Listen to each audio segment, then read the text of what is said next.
오늘 주제는 그 세대주의 비판이라는 주제로 좀 나누고자 합니다. 그 세대주의 강의로는 두 번째예요. 지난번 강의 보충으로 보면 될 것 같습니다. 여러분, 성경 신학은 성경 전체를 이해하는 관점에 따라 크게 두 갈래로 나눠져요. 하나는 개혁주의고 하나는 세대주의입니다. 참고로 한국의 정통교회의 신학적 입장은 개혁주의예요. 신학이란 말은 조직 신학의 체계를 가져야 합니다. 근데 이 체계를 가진 신학은 두 개예요. 사실 여러분, 자유주의니 오순절주의니 이건 신학이 아니에요. 그냥 운동일 뿐입니다. 민중신학도 잘못된 말이에요. 한국교회는 세대주의 뿌리가 깊어요. 특히 세대주의는 시한부 종말론을 전후에 그 한국교회를 강타했어요. 또 그 악영향을 또 경험했음에도 불구하고 그 세대주의 사상은 또 우리 교회 안에 또 잔재하고 있습니다. 세대주의 시작은 1800년대 영국의 존 넬슨 다비가 기성교회에서 안수받은 이 특수층의 목사가 설교하고 또 성례식을 집례하는 것이 종교개혁 사상인 만인 제사장설에 위배된다고 해서 교회를 나와 따로 몇몇이 모여서 성경 공부를 시작한 겁니다.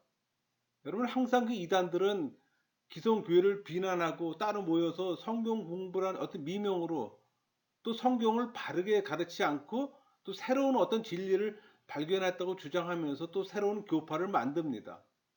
뭐 여호와 증인이나 통일교, 몰몬교, 우리가 알고 있는 모든 이단들이 이렇게 시작되어 사람들을 미혹해요. 물론 세대주의는 이런 이단들과는 다릅니다. 왜? 조직신학 체계를 갖고 있기 때문에. 그러나 개혁주의 신학 관점에서는 이단입니다. 핵심은 기성교회가 몰랐던 진리를 뭐 새롭게 발견했다고 하는 사람들은 반드시 문제를 일으킨다는 사실입니다. 여러분, 기독교의 정통적 교리는 이미 초대기호 때부터 뭐 니케아 신경이나 아타나우스 신경, 뭐 콘스탄티노플 신경이나 칼게톤 신경으로 잘 정립돼 있어요. 그 후에 뭐 벨직 신앙고백, 하이델베르크 요리문답, 제이 스위스 신앙고백, 또 프랑스 신앙고백, 뭐 도르트 신경, 또 웨스트민스터 신앙고백 등 너무나도 잘 정리되어 있습니다. 또 현대 와서는 1996년 그 케임브리지 선언, 더 이상 수정하거나 무엇이 부족한 것처럼 또 새로운 진리를 발견할 수 없다는 겁니다. 그럼에도 사람들은 또 새로운 진리를 발견했다고 야단이지만 사실 들여다보면 크게 잘못된 겁니다. 이미 나타난 역사적 신앙 고백서들을 받아들이고 또 성경을 성경대로 믿으면 되는 것이지 별도로 다른 진리를 도입할 수 없어요. 그럴 필요도 없다는 겁니다. 존 닐슨 답이라는 이 세대주의 창시자에 관해서 몇 마디 하면은 영국 더블린에 있는 트리티니 그 컬리지에서 수학했습니다. 또 안수받고 또 아일랜드 교회에서 목회했어요. 그러니까 기성교회 문제점을 또 비난하는 책을 또 쓰고 또 그가 목회하던 교회를 사임하고 나름대로 어떤 독특한 목회 스타일로 또 추종자 몇 사람과 같이 또 개인 성경 공부를 시작했던 겁니다. 교인들이 돌아가면서 교대로 또 설교하고 또 기도에 힘쓰며 또 그의 온화한 인품과 또 탁월한 교수 능력으로 나름대로 그 모임을 잘 인도해 갔어요. 함께 사역하던 뉴턴과 또 결별하고 영국의 서남단 그 플리모스라는 항구에 처음으로 그 생겨난 또 교단에 또 합류합니다. 그러니까 다비는 같이 사역하던 뉴턴의 어떤 이론 문제나 교회론 또 성찬 문제 등 사상을 달리해서 이 상대를 이단으로 규정해요. 그리고 1848년에 뭐 개방파와 폐쇄파로 또 교단이 또 둘로 분리되는 결과를 낳습니다. 뭐 그건 어디나 마찬가지인 것 같아요. 분리되는 거는. 근데 이 다비는 성경을 불어와 또 독어로 번역을 해요. 그래서 그를 세대주의 신학의 또 창시자로 또 부르는 겁니다. 근데 그 세대주의가 미국으로 상륙합니다. 1900년대 초에 그 미국의 스코필드에게 전수가 돼요. 그래서 1909년에 그 스코필드 레퍼런스 바이블, 그 스코필드 성경이 미국에서 발행이 되고 그것이 전 세계에 또 급속도로 세대주의가 전파되는 겁니다. 그렇게 빠르게 전파될 수 있던 건 전쟁의 의미도 있었고 이 스코필드 성경이 처음으로 주석을 기록한 거예요. 그러니까 그 당시로는 획기적인 거죠. 이 스코필드는 법률가로 신학교육을 받지 못한 사람이에요. 그런데 나름대로 이 1611년판 그 킹 제임스 버전 성경을 나름대로 그 주석을 거기다 기입하는 거예요. 그래서 이 스코필드의 성경을 읽는 사람은 나중에 다른 사람들과 대화할 때 그게 성경 본문의 말씀인지 주석인지 구분이 안 됐다는, 그 처음에 일어나는 일이죠 그게. 그러니까 성경도 많은 사람들이 그 자주 안 읽겠지만 또 성경을 읽어도 거기 주석이 있는 성경도 읽어본 경험이 없기 때문에 그런 일이 뭐 충분히 있을 수 있는 일이죠 그거는. 근데 여러분 미국에서 이 스코필드 성경이 빠르게 그 퍼져나갈 수 있었던 이유는 당시 독일의 자유주의가 미국에 상륙합니다. 그러니까 잘못된 성경 해석 바람이 불기 시작한 거예요.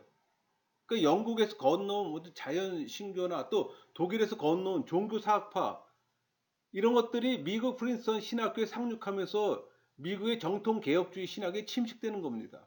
그러니까 많은 목사들과 신학자들이 신신학에 이제 빠지게 되는 거예요.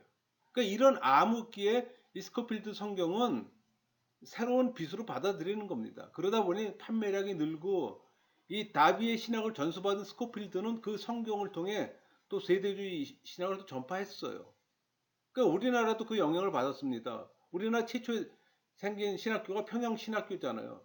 그 평양신학교를 설립한 미국의 북장로 목사 알렌 크랙이 우리말로 과강년이죠. 이분도 세대주의 신학자였어요. 당연히 그에게 지도받은 제자들이 모두 세대주의인 건 말할 것도 없죠. 그러니까 세대주의 일변도의 신학이 이 개혁주의로 돌아선 것은 해방되고 나서 6.25 사변 이후에 이 화란에서 공부하고 돌아온 이 박윤선 목사 같은 몇몇 학자들에 의해서 이제 그 영향을 주게 되는 겁니다. 초기에는 거의 세대주의 신학이었어요. 여러분 그 세대주의와 오순절 계통의 교리가 서로 다른 것처럼 세대주의와 개혁주의는 전혀 달라요. 그러니까 오순절 계통의 교리가 개혁주의와 다른 것은 지금도 하나님의 계시가 온다고 믿는 그 오순절 이 가르침을 개혁주의는 인정 못해요. 그러니까 개혁주의는 이 종교개혁기와 또 신앙고백서인 벨기에 신앙고백서나 뭐 하이델베르크 교리문답, 뭐 프랑스 신앙고백서나 제2스위스 신앙고백과 그것과 또 우리 요한계시록 22장 18절 19절에 언급된 그 계시의 종교를 못 받고 있어요. 우리 계시록 22장 18절 보세요. 내가 이 두루마기 예언의 말씀을 듣는 모든 사람에게 증언하노니 만일 누구든지 이것들 외에 더하면 하나님이 이 두루마기에 기록된 재앙들을 그에게 더하실 것이요. 만일 누구든지 이 두루마기 예언의 말씀에서 제하여 버리면 하나님이 이 두루마기에 기록된 생명나무와 및 거룩한 성의 참여함을 제하여 버리시리라. 이렇게 지금 계시의 종교를 못 받고 있습니다. 세대주의와 개혁주의는 여러 면에서 달라요. 그러니까 세대주의는 역사의 시대를 7개로 구분하잖아요. 그때마다 하나님이 백성을 다스리는 방법이 다르다고 가르칩니다. 근데 그 세대주의 신학은 인류 역사를 7세대로 구분한다는 거예요. 그 7세대가 무제시대, 양심, 인간 통치, 약속, 율법, 은혜, 왕국 이렇게 구분하잖아요. 이 무제시대라는 거는 그 창조 때부터 인류 타락 전까지를 얘기를 하는 겁니다. 그 양심 시대는 그 인류 타락부터 노아, 그 다음에 인간 통치 시대, 노아부터 아브라함까지이죠. 약속은 아브라함에서 모세, 뭐 율법은 모세부터 그리스도, 은혜는 지금 교회 시대, 또 왕국은 천년왕국을 얘기를 하는 거죠. 이렇게 구분해 그때그때마다 하나님이 다르게 인간을 다스린다는 것이 이 세대주의 신학이에요. 그러니까 모든 세대의 하나님의 은혜로 이 구원을 얻는다는 말을 하지만 율법과 은혜를 엄격히 구분합니다. 그래서 7세대에서 각각 인간에게는 다른 책임이 주어지며 또 하나님은 이 시대에 각각 다르게 또 인간을 통치한다고 가르쳐요. 우리는 지금 이 은혜 시대에 살고 있는데 율법인 이 십계명은 존중은 하지만 우리 생활과 신앙의 유일한 법칙으로 지킬 의무는 없다고 또 주장합니다. 여러분 세대주의에 의하면 우리는 지금 은혜 시대에 살고 있잖아요. 그러니까 우리는 십계명을 지키는 것보다 단지 회개하고 믿음으로 그리스도에게 돌아오는 것뿐이라고 세대주의는 가르칩니다. 그러나 개혁주의는 달라요. 개혁주의 신학은 하나님은 과거나 현재나 오직 한 가지 방법으로, 즉 하나님의 은혜로 인류를 구원해 주신다고 가르칩니다. 그러니까 구약은 오실 메시아이신 그리스도에 관해 예언하고 있고, 신약은 그 메시아 즉 그리스도가 예언대로 임하셔서 우리와 함께 계시는 거예요. 임마누엘이죠. 그가 구약에서 예언한 대로 이 택하신 백성을 위해 또 십자가의 대속의 죽음을 죽어 주심으로 또 하나님의 공의를 만족시켰다고 믿어요. 그러니까 구약에서 행위 계약에 실패한 이 아담과 그의 후손들을 위해 은혜 계약을 주셔서 그리스도 안에서 믿음을 통해 하나님의 은혜로 구원을 얻는다고 가르치는 것이 개혁주의 구원관이에요. 그러니까 세대주의와는 판약이 다르죠. 세대주의 신학은 성경을 문자대로 해석하는 거잖아요. 그러나 개혁주의 신학은 성경을 하나님의 구속사적 측면에서 해석합니다. 여러분, 성경 해석은 항상 문맥을 통해서 바른 해석이 나와요. 그래서 성경의 해석의 원칙은 성경은 성경으로 해석한다입니다. 성경이 성경을 해석한다는 의미예요. 그러니까 성경을 해석할 때는 항상 어떤 역사적, 문법적, 신학적 해석이 바른 해석 방법임을 알아야 하는 겁니다. 성경을 성경으로 해석하되 역사적 배경을 알고 문법적으로 분석하고 그리고 신학적 의미를 유도하는 방법이에요. 그게 바른 성경 해석 방법입니다. 그게 개혁주의 성경 해석 방법이에요.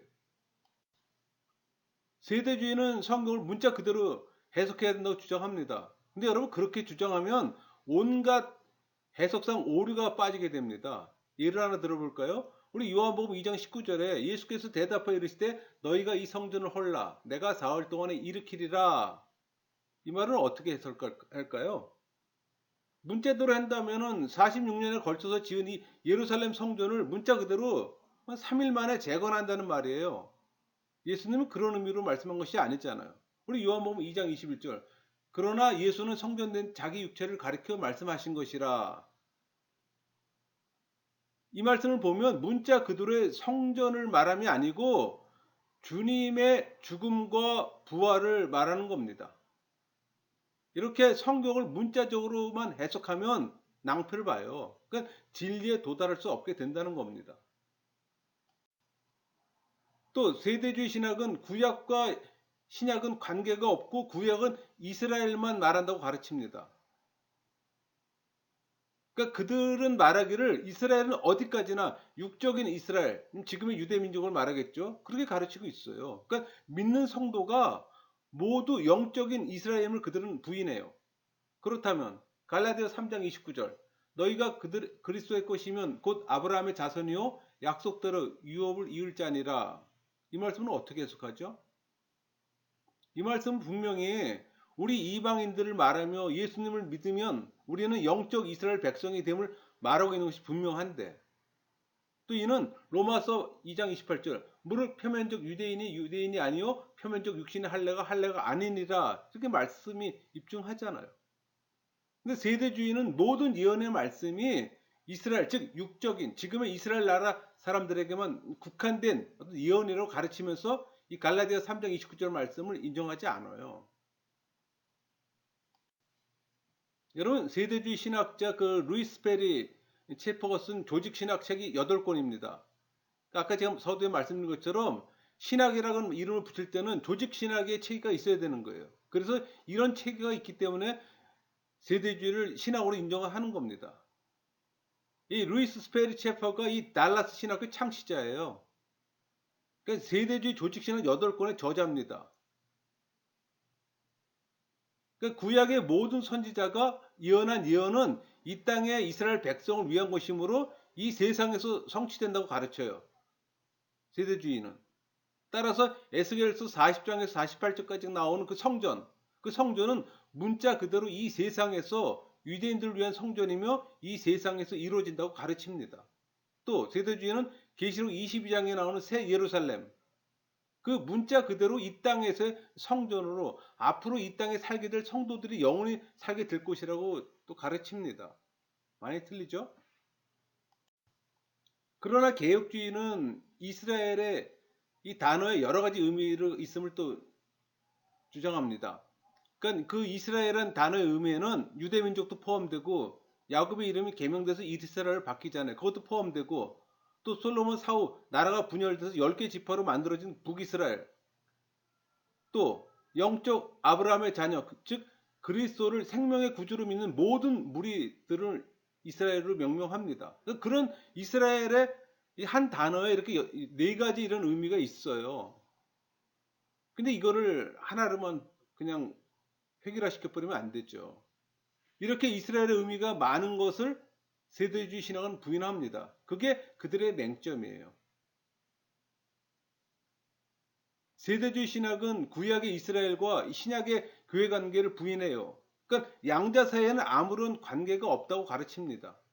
그들은 말하기를 구약에는 교회에 대한 예언은 한마디도 없다. 그렇게 주장합니다. 모든 예언은 문자 그대로 이스라엘 나라 그 백성에 관한 것이라고 주장하는 것이 이 세대주의 신학입니다. 또 세대주의자들은 말하기를 예수님이 말한 이 하나님의 나라, 이 하나님의 나라는 유대인들을 위한 것이라고 얘기합니다. 그러니까 유대인들을 위해 영적이 아닌 이 지구상, 이 땅 위에 이루어질 다윗의 왕국이 이루어진다고 또 가르칩니다. 유대인들이 또 예수님을 죽이자 이 왕국은 또 장래 이 왕국 시대가 되어야 또 이루어질 것이라고 그들은 가르쳐요. 그 어간에는 하나님은 이 교회 시대를 또 임시로 주었다고 얘기합니다. 이들은 적극적으로 이 구약의 이스라엘이 신약의 교회라는 사실을 철저히 부인해요. 여기서 온갖 그릇된 그들의 신학이 나오는 겁니다. 그러므로 세대주의는 말하기를 교회와 하나님의 나라는 무관하다 그렇게 주장하는 겁니다. 따라서 하나님의 나라가 지금 도래했다는 이 말을 믿지 않아요. 그 하나님의 나라는 그들 말대로라면 항상 저 미래에 되어질 일, 현재와는 상관이 없는 그렇게 가르쳐요. 그러나 개혁주의는 이 구약의 이스라엘이 바로 교회라고 믿습니다. 하나님 나라는 지금 도래했어요. 다만 그 마지막 완성은 미래에 이루어진다고 가르치는 겁니다. 그런 차이가 있는 거예요. 또 세대주의는 주장하기를 성도는 환란을 당하지 않는다고 가르칩니다. 대환란이 오기 전에 교회가 이 교회에 있는 휴거되어서 성도들이 그 환란을 면하게 된다는 얘기예요. 그 환란 전에 하늘로 들림을 받는다는 얘기입니다.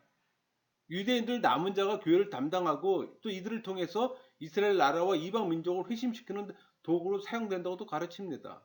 여러분 성경 볼까요? 마태복음 24, 22절.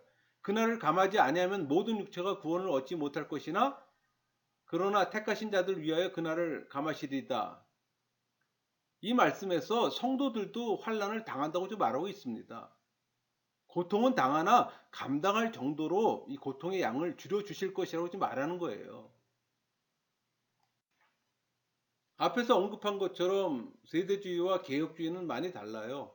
정리해서 우리가 눈여겨볼 점은 한 몇 가지가 있어요. 아까 처음에 언급했던 성경을 문자적으로 해석한다는 거.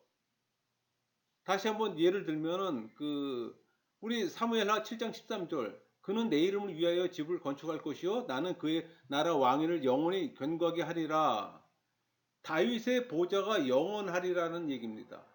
이 땅에서 다윗의 나라가 부활된다는 말이 아니라 그리스도가 임한다는 말로 성경은 로마서 1장 3절, 사도행전 2장 29절 32절을 말하고 있어요. 그의 아들에 관하여 말하면 육신으로는 다윗의 혈통에서 나셨고 그리고 또 형제들아 내가 조상 다윗에 대하여 담대히 말할 수 있노니 다윗이 죽어 장사되어 그 묘가 오늘까지 우리 중에 있도다. 그는 선지자라 하나님이 이미 맹세하사 그 자손 중에서 한 사람을 그 위에 앉게 하리라 하심을 알고 미리 본고로 그리스도의 부활을 말하되 그의 음부에 버림이 되지 않고 그의 육신이 썩음을 당하지 아니하시니라 하더니 이 예수를 하나님이 살리신지라 우리가 다 이 일의 증인이로다. 여러분, 성경을 항상 문자적으로 해석한다는 건 원칙은 무리가 있어요. 성경을 해석 시 시대적 문화적 배경을 인식해야 합니다.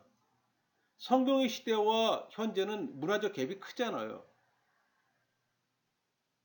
고대 근동 문화의 배경에 쓰여진 말씀을 그대로 이 시대에 갖고 와서 적용한다면 맞지 않죠. 구약 성경에는 또 성령이 계시되지 않았잖아요. 그러나 지금 성령이 우리 안에 내주하시잖아요. 이런 갭을 무시할 수가 없잖아요. 또 그 이스라엘 문제 관련해 누가 이스라엘인가? 여러분, 성경은 교회가 새로운 이스라엘로 가르칩니다. 로마서 9장 6절이나 갈라디아 6장 16절이에요. 로마서 9장 6절 하나 읽어볼까요? 그러나 하나님의 말씀이 피하여진 것 같지 않도다. 이스라엘에서 난 그들이 다 이스라엘이 아니요. 세대주의가 주장하는 것처럼 이스라엘은 무조건 항상 이스라엘 나라만 말하는 것이 아닙니다. 유대 나라를 말할 때도 있고 영적인 이스라엘, 즉 믿는 성도들을 말할 때도 있어요. 또 한 가지 예를 들면 예수의 피로 죄를 씻음 받은 자들이 또 새로운 12지파가 되었어요. 그게 야고보 1장 1절 말하고 있잖아요. 그래서 세대주의자들은 이스라엘의 유대인이 회심해야 예수님이 온다고 예루살렘 가서 전도합니다. 그 백투더 예루살렘이 바로 그거 아닙니까? 복음 전하는 건 좋아요. 그러나 유대인이 회심해야 예수님이 재림한다는 주장은 잘못된 겁니다. 그러니까 육적 이스라엘과 영적 이스라엘의 구별이 필요해요. 여러분, 하나님의 구원 계획을 7가지 시대로 나누는 건 무지의 소치입니다. 하나님의 구원은 구약 시대나 신약 시대는 한결 같았어요. 삼위 하나님은 항상 함께 사역하세요. 역할만 분담할 뿐입니다. 구약은 성부, 신약은 성자, 지금은 성령 시대라고 그렇게 말하지 마세요. 그 무지함의 극치입니다. 세대주의자들은 하나님 나라를 너무 강조하다 보니 하나님의 나라는 현재와는 관계없고 항상 미래에 속하며 지상에서 성취된다고 얘기합니다.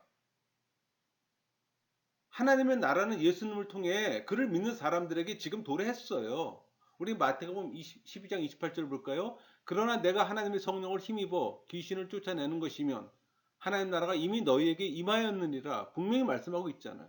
누가복음 17장 21절 또 여기 있다 저기 있다고 또 못하리니 하나님의 나라는 너희 안에 있느니라. 더 이상 무슨 말이 필요할까요? 우리는 하나님의 나라를 맛보고 살고 있어요. 하나님의 나라는 그리스도 중심 이건을 마치 예수님의 제자들처럼 하나님의 나라는 이 땅의 이스라엘 중심인 줄로 착각하고 있는 것은 완전 세대주의 신학 체계입니다. 하나님의 나라는 우리 안에 있어요. 그 마지막 완성은 미래에 속한다고 가르치는 것이 개혁주의적 신관입니다. 지금 우리는 성령 하나님의 지배를 받고 있어요. 하나님의 통치를 받는 하나님의 나라 안에서 살고 있어요. 여러분, 성령 하나님이 우리를 은혜로 영향력을 줍니다. 그러니까 성령 세례 받지 않았기에 성령을 인식하지 못하는 거예요. 그러니 하나님에 대한 하나님 나라에 대한 인식이 없는 거죠. 성령 하나님에 대한 이 내주 경험과 사역의 이해가 부족하면 하나님 나라에 대한 이해도 부족해집니다. 내 안에 내주하시는 성령께서 인도하시면서 깨달음을 주고 또 성화의 길을 걷게 하는 그 자체가 하나님 나라 백성의 삶이에요. 여러분, 성령 하나님이 도덕과 윤리라는 이 공통된 방식으로 우리 모두를 다스립니다.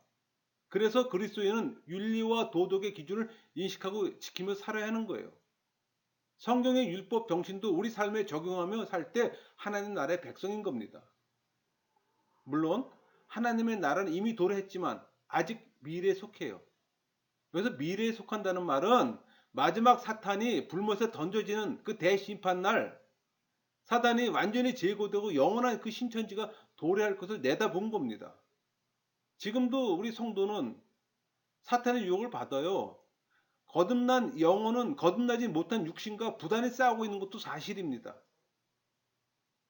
이 현상을 잘 그린 것이 로마서 7장이에요. 부활한 바울의 영혼이 아직 부활하지 못한 그 육신의 생각과 싸우는 모습이에요. 그 모습은 바로 우리 성도들 모두의 모습이기도 합니다. 또 세대주의자들이 또 가장 많이 얘기하는 게 휴거잖아요. 여러분, 휴거는 개혁주의에서 쓰는 단어가 아닙니다. 그러니까 세대주의자들은 장차 다가올 대환란 전에 믿는 성도는 휴거되어서 절대로 환란을 당하지 않는다고 가르치잖아요. 그러나 성경은 이 땅에서 환란을 당한다고 분명히 말하고 있어요. 그게 마태복음 24장 21절 22절이에요. 한번 읽어볼까요? 이는 그때 그 큰 환란이 있겠습니다. 창세로부터 지금까지 이런 환란이 없었고 후에도 없으리라. 그날들을 감하지 아니하면 모든 육체가 구원을 얻지 못할 것이나 그러나 택하신 자들을 위하여 그날들을 감하시리다. 믿는 자들도 환란의 어려움을 겪습니다. 그러나 아까도 말씀드린 것처럼 감당할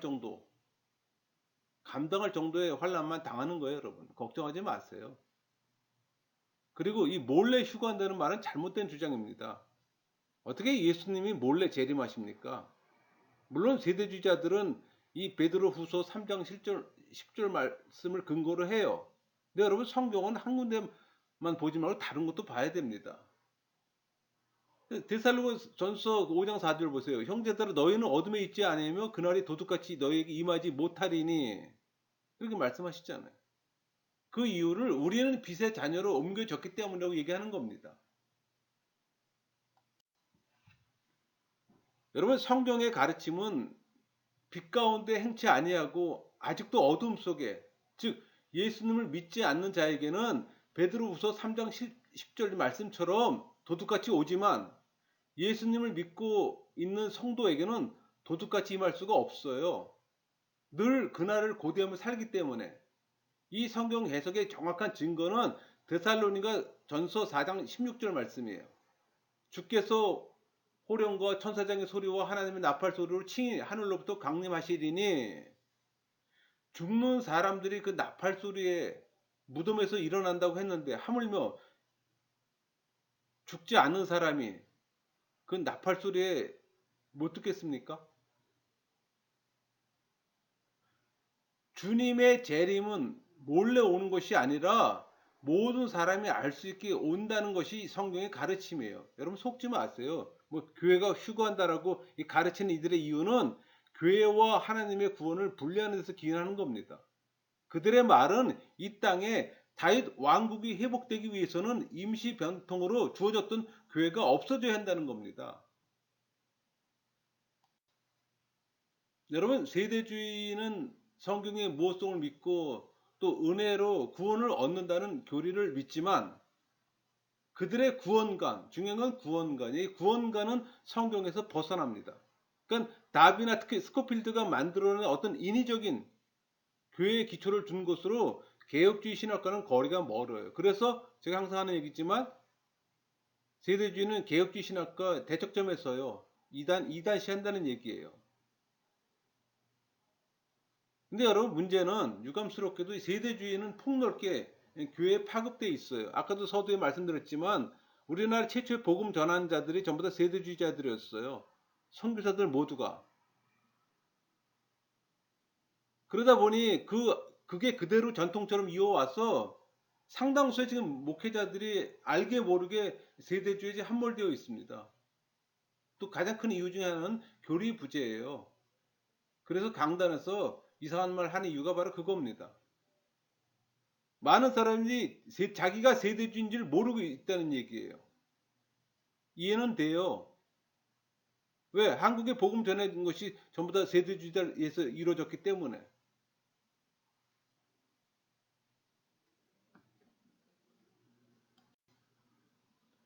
현재 그 현존한 세대주의 신학자들로는 그 찰스 콜드웰 라인이죠. 그 다음에 그 존 월브르드, 찰스 스웬돌, 이런 사람들이 있고, 뭐 그런 사람들 크게 여러분들이 책을 접할 일이 없을 것 같고, 이제 중요한 건 뭐냐면 세대주의 신학교입니다.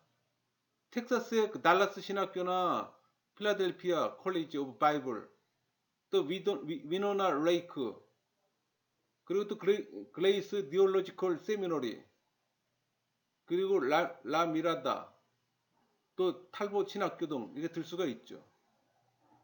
근데 여기서 공부하는 분들은 전부 다 세대주의라고 보면 되는 겁니다.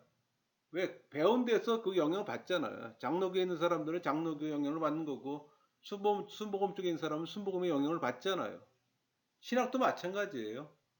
개혁주의 신학에서 공부한 사람들은 개혁주의 영향을 받는 거고, 세대주의 신학을 공부한 사람들은 세대주의가 되는 겁니다. 그 시작이 중요한 거예요. 그래서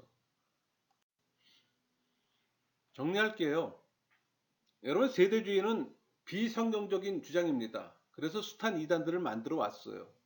뭐 잘못된 종말론적 사상으로 이단의 발원지예요. 모든 이단이 이 세대주의에서 시작했다고 보면 됩니다.